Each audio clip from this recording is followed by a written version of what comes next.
আর বড়াগুলো ভেজে নিয়েছি, মাছের ডিমের বড়াগুলো ঝাল রান্না করব। কিভাবে ঝালটা রান্না করছি চলো চটপট দেখে নাও। আর যারা আমার ইউটিউব চ্যানেলে দেখছো একটা সাবস্ক্রাইব করে পাশে থেকো, আর যারা ফেসবুকে দেখছো একটা ফলো করে সাথে থেকো। তো চলো চটপট দেখে নাও।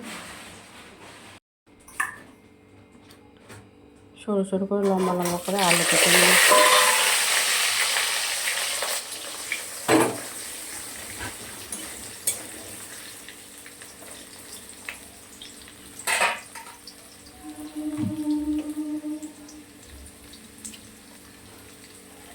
নুন দিয়ে দিলাম পরিমাণ মতন।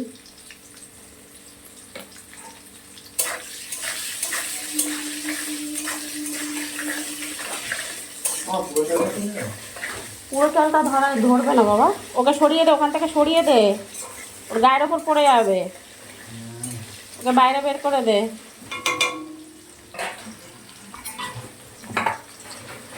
আস্তে পেঁয়াজ আর রসুন কুচি দিয়ে দিলাম।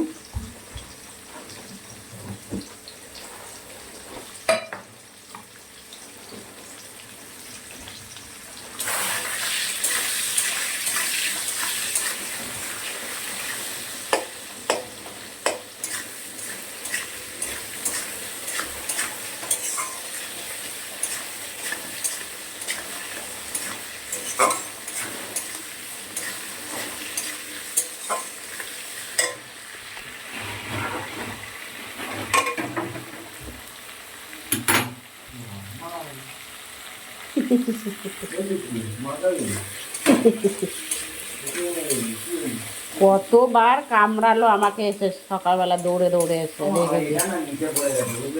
কি ওই গ্লাসটা? এ বাবা, আমি কি করে এবার করবো বাবা। পেঁয়াজ আর আলুটা ভাজা হয়ে গেছে। আদা, জিরে, ধনে, গোটা শুকনো লঙ্কা একসাথে পেস্ট করে নিয়েছি, 4 চা চামচের মতন দিলাম।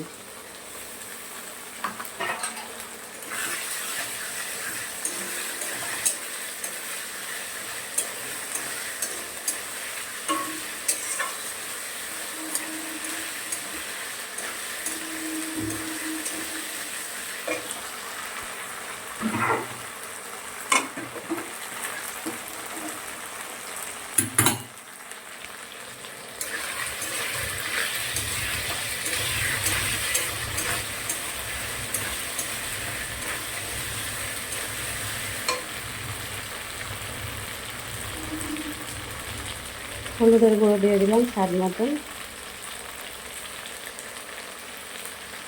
সামান্য আরও একটু লঙ্কার গুঁড়ো দিয়ে দিলাম।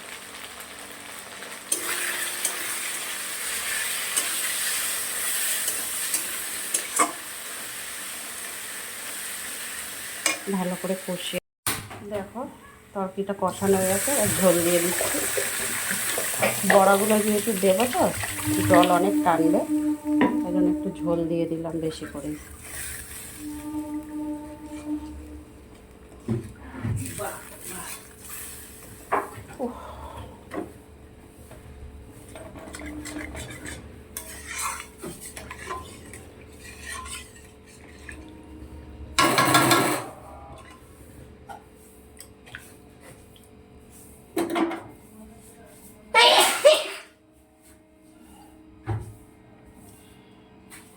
এটা ফুটে উঠলে বড়াগুলো দেব।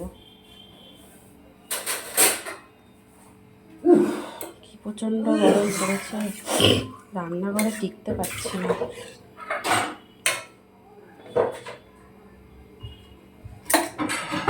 হয়ে গেছে।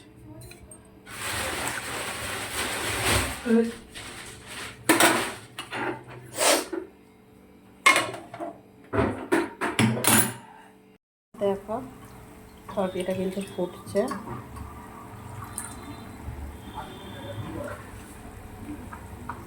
ধনে পাতা কুচি দিয়ে দিলাম।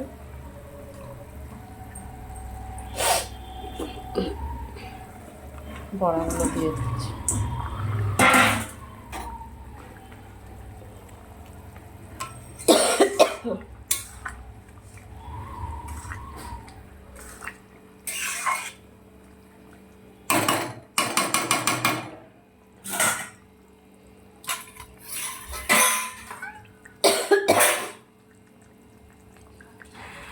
তো দেখো